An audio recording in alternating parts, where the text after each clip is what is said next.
Welcome to the Deep Dive. Today we're looking closely, really closely, at James Baldwin's short story, The Rockpile. Mm-hmm. And it's more than just a story, isn't it? It feels like a window, a very specific window into how external chaos can just ignite tensions simmering inside a family. That's a great way to put it. And you have to place it immediately. Harlem, 1930s. Great Depression. Right. The energy of the Harlem Renaissance from the 20s. That's gone. Now it's brutal. Poverty, the apartments are overcrowded, there's danger on the streets. And Baldwin uses that physical landscape. Exactly, to show us a spiritual conflict playing out. Okay, so the mission for us, and for you listening, is really to synthesize how this constant, visible street danger, which the Rockpile perfectly symbolizes, Yeah, it's the focal point. how that sets off a much bigger psychological crisis inside the home. We're basically watching an accident and injury outside A trigger. become the excuse for this internal, almost violent reckoning. Let's start with the Rockpile itself. Baldwin calls it a strange place, just this natural rock formation sticking out of the ground across the street. But it's the story around it, right? The mythology. Yes. Aunt Florence tells the kids this story that it can't be moved Why not? because it holds the subway down, stops the cars from, and this is a quote, flying apart, killing all the people. Wow. So it gives this ordinary, dangerous spot this mysterious importance, as Baldwin puts it. Precisely. So the danger isn't just kids fighting and falling, which happens constantly. It's tied to this, potential apocalypse underground. It's a playground, sure, but also this fatal anchor. And the kids see it differently. Roy, who is Gabriel's son. The legitimate son. Right. For him, playing there, fighting there, it's his right, not to say his duty. He's itching to get out there. But John, his older half-brother, totally different story. Yeah, John's the observer. He's afraid of the rock pile and of the boys who played there. He doesn't want that chaos. He holds back. And their mother, Elizabeth, her warning, don't come home bleeding like a hog, she aims that at Roy, the reckless one. But you feel it lands on John, too, doesn't it? The weight of that fear. Absolutely. It hangs over both of them. Baldwin also spends time on other street dangers, like the Harlem River, the story of Richard drowning, Oh, that's brutal and important. Drowned in the garbage-filled river. and the procession the kids see afterwards. Yes, the screaming mother, the father carrying this little body like a cotton baby, Then and the police. two white policemen who just yeah. stand there. They did not seem to know what should be done.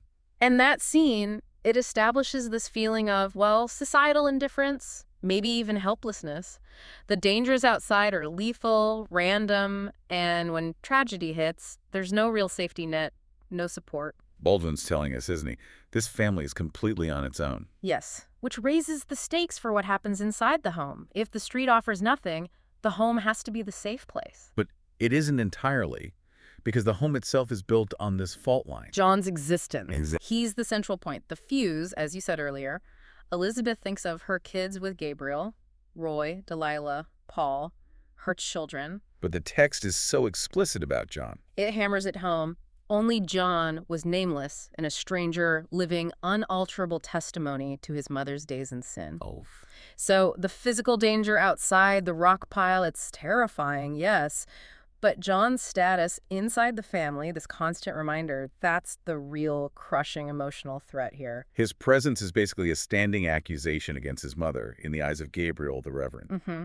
The stage is set. Something has to give. It just needs a catalyst. which arrives on a Saturday afternoon. Right. And the clock is ticking. Gabriel will be home soon. Roy is bored, restless. John's inside, drawing an ad for an electric locomotive. Quiet, contained. And then friends call up to Roy from the street. John warns him she's talking, meaning their mother. But Roy just brushes him off, that sort of sibling superiority, what you all the time got to be so scared for. Yeah, promises he'll be back in 5 minutes. Runs out. And John, he stays quiet. He's caught, isn't he?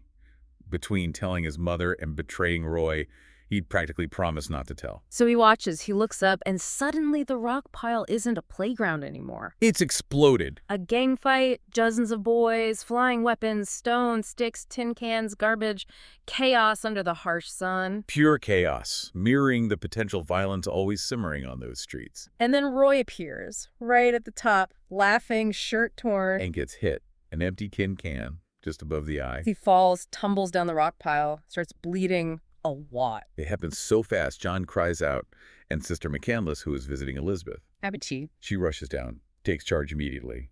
She's described as bigger, calmer. Yes, she just scoops Roy up from the man who initially helped him, throws him over her shoulder like a sack of cotton. Very decisive. They get him upstairs, clean the wound, and the injury itself. It's actually quite minor, a jagged, superficial scar. Close call, though. Elizabeth worries. Another inch and it would have been his eye.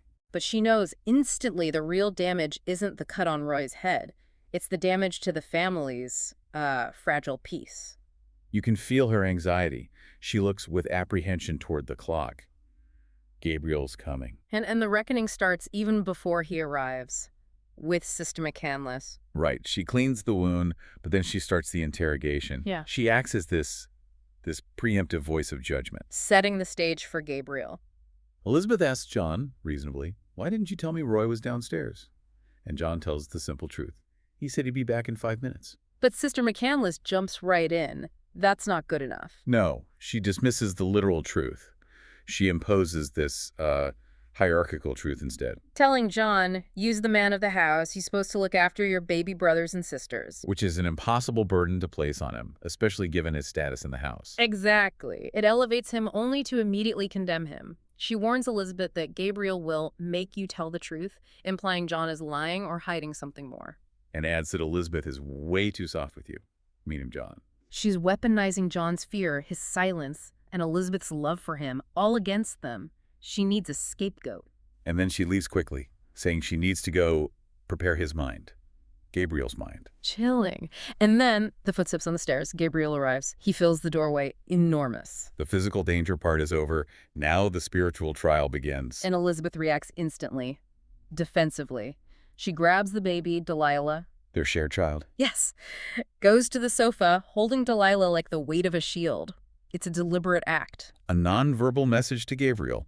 Remember our legitimate family. Remember who I am to you. And she lies, flat out, says Roy. Sneaked downstairs while I had my back turned. Protecting John, protecting herself. The confrontation starts, but initially Gabriel focuses his anger on Elizabeth, right? He does. He says something like, it sure ain't your fault that he ain't dead, which is just dripping with accusation, blaming her for Roy getting hurt at all. But then he turns to John. The real target. And Elizabeth erupts, defends John fiercely, even turns it back on Gabriel, blaming him for spoiling Roy. It's this incredible moment of defiance. Pure maternal instinct kicking in. But her defiance provokes something terrifying in Gabriel. Baldwin describes it as the man disappearing. Leaving only the judgment.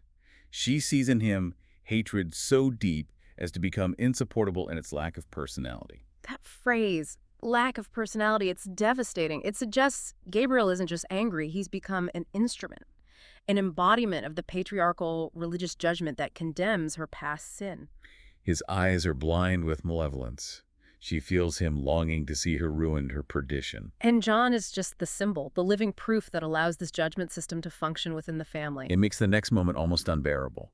How does that intense, impersonal hatred fade? Only when Elizabeth moves the baby, Delilah, in her arms, the symbol of their legitimate union. Baldwin calls it an act of propitiation, appeasement. So she uses the shield again. And it works. It brings him back. He sees her again as the mother of his children, the helpmeet given by the Lord.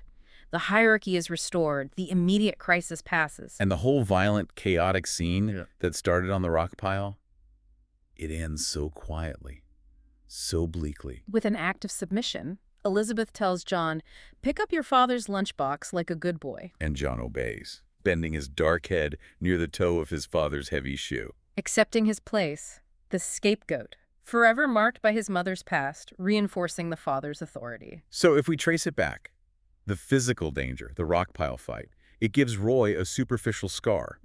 Minor, really. But that external wound served its purpose, didn't it? It was the trigger. It allowed all that stored-up spiritual trauma, that hatred focused on John's very existence, to explode and ultimately reassert Gabriel's control. That's the genius of Baldwin here, I think. The street chaos, the fight on the Rockpile, it's intense but temporary, almost random. But the psychological wound inside the family, the one stemming from guilt, shame, judgment, resentment, that's chronic. That's constant.